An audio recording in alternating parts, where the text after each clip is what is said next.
1800चे 10% जेवढे होत आहेत तेवढे एक्स या संख्येचे 15% आहेत.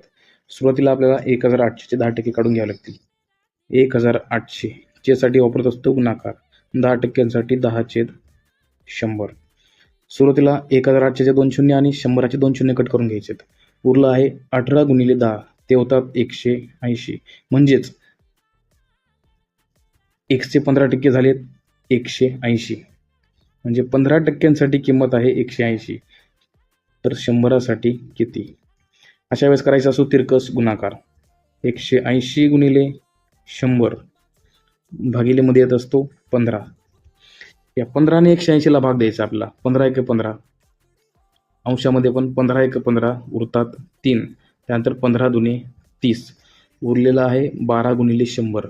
12 गुणिले 100 होत असतात 1200. म्हणजेच एक्सची किंमत मिळाली आपल्याला 1200.